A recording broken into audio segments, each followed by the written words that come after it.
figure of a holy king. Pale ashes of the house of Lancaster.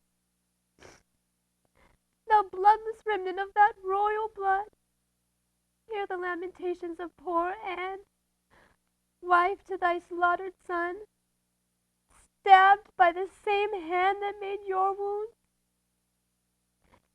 In these windows that let forth thy light, I pour the helpless balm of my eyes. Cursed the hand that made these fatal holes. Cursed the heart that had the heart to do it. If ever he have child, abortive be it.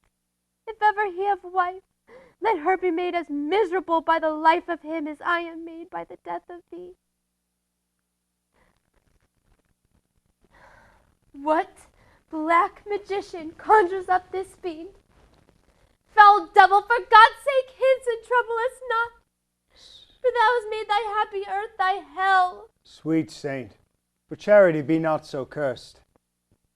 If thou delight to view thy heinous deeds, behold this pattern of thy butcheries.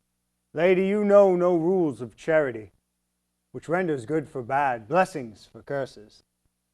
Villain, thou knowest no law of God nor man, no beast so fierce but knows some touch of pity. But I know none, and therefore am no beast. Oh, wonderful when devils tell the truth. More wonderful when angels are so angry. Vouchsafe, divine perfection of a woman, to give me leave by circumstance, but to acquit myself.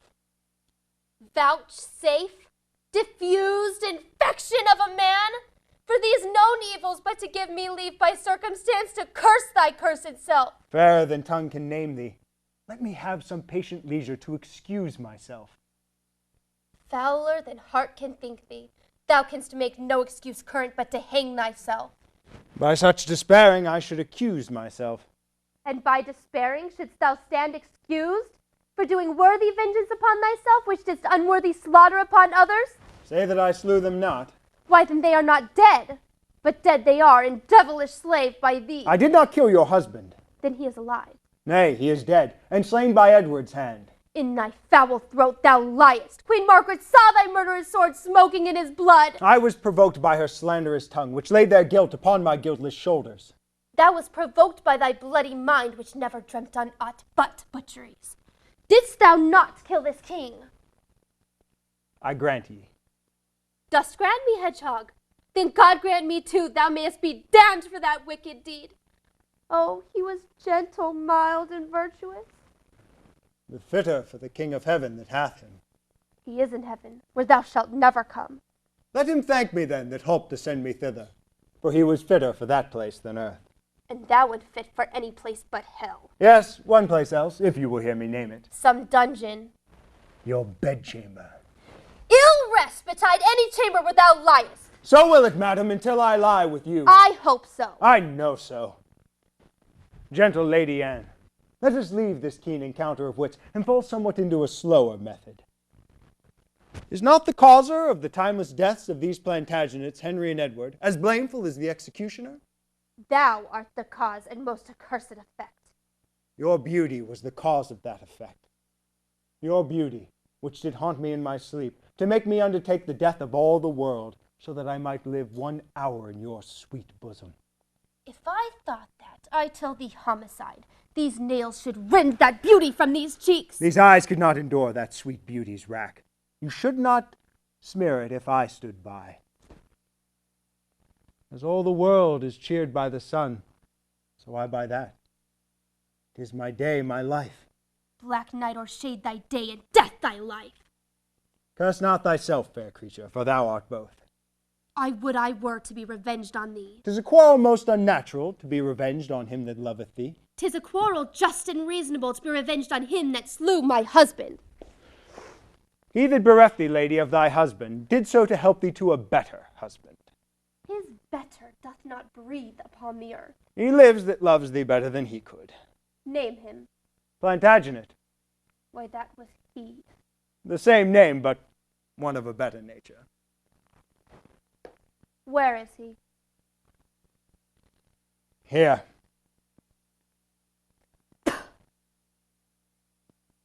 Why dost thou spit at me? Would it were mortal poison for thy sake! Never came poison from so sweet a place. Never hung poison on a fouler toad. Out of my sight, thou dost infect my eyes! Thine eyes, sweet lady, have infected mine. Those eyes of thine from mine have drawn salt tears. These eyes which never shed remorseful tear, thy beauty hath made them blind with weeping. Teach not thy lips such scorn. They were made for kissing, lady, not for such contempt.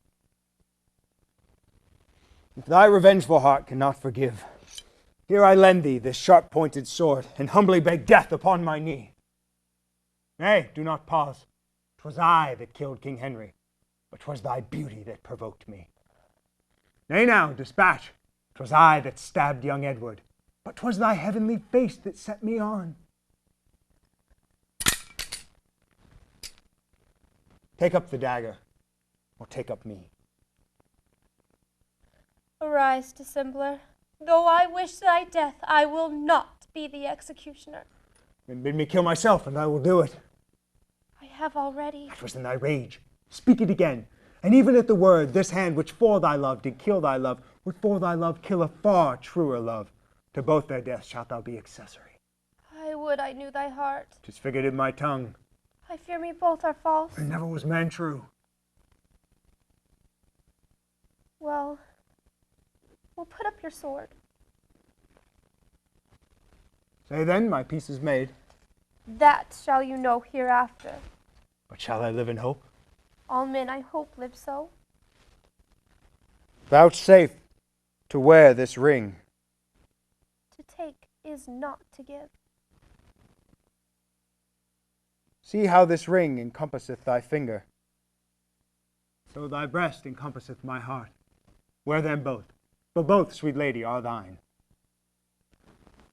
And if thy poor devoted suppliant may beg but one favor at thy gracious hand, What is it? that it would please thee to leave these sad designs, and presently repair to Crosby Place, where I will with all expedient duty see you. With all my heart. And much it joys me too to see you are become so penitent. Bid me farewell. 'Tis more than you deserve. But since you teach me how to flatter you, imagine I have said farewell already. Oh, when I looked upon Richard's face, this was my wish. Be thou accursed for making me so young, so old a widow. And when thou wettest, let sorrow haunt thy bed, and let thy wife, if any be so, be made more miserable by the life of thee than I am made by my poor lord's death. Ere I can repeat this curse again, within so small a time my woman's heart grossly grew captive to his honey word, and proved the subject of mine own soul's curse.